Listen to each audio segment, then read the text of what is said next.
Will Sawyer, the character that I play, he's different from every other character that I've ever played in my entire career.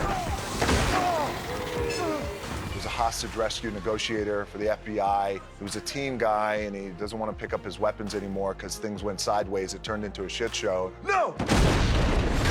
When we first meet him, he's an amputee, and he's just trying to put his life back together, and the guy's struggling. I think everybody who's familiar with Dwayne's work knows he can pick up a dump truck and throw it through a brick wall. I mean, we've all seen that, but I didn't want to do that. This particular character, I was just really able to sink my teeth into in ways and exercise muscles that I hadn't before.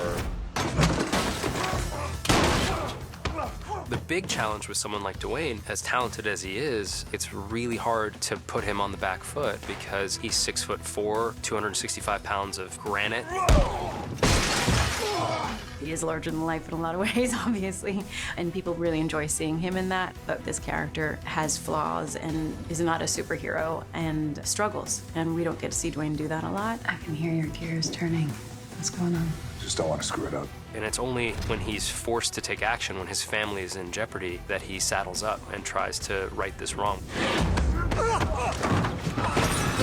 A good part of the film is us trying to find one another and save our children. You really have to believe that this couple loves each other and are desperate to find each other and desperate to save their family. Will is presented with these insurmountable odds, and he's willing to do whatever it takes to go get his family, despite being in a foreign city, despite missing a leg and everything else that we possibly throw at him in the movie.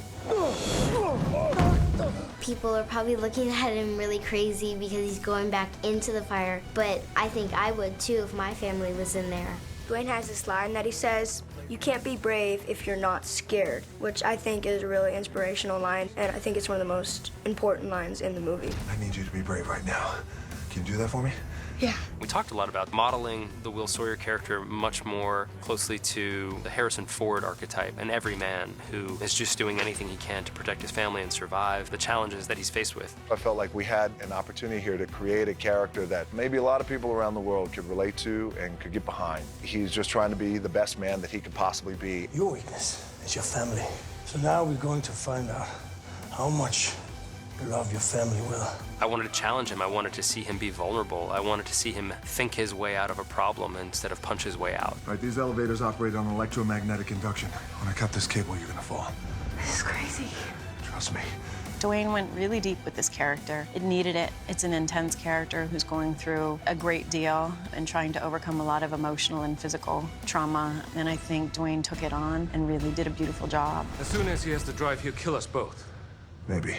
But he is my daughter, and her life is what matters to me, not mine. Anybody who knows Dwayne knows there's one thing he loves more than anything, and that's a challenge. And if you tell him, people don't think you can do this, I think he rises to the occasion. Great. I've really been a lucky son of a bitch to have the career that I've had and be able to play some characters that have been pretty memorable over the years, some not so memorable. I love that he takes the work seriously, but not himself seriously. There's no diva nonsense with him. He'll do whatever it takes to win. And he's gracious, and he's humble, and he's hardworking. And people know that, they feel that, and it's not an act. When you have a character who's just barely surviving, but every inch of his fiber, his soul, his constitution, his DNA won't let him quit. He just keeps going and going and going. If you pull that off right, by the end of the movie, it should create an emotional reaction to people. And luckily enough, it does.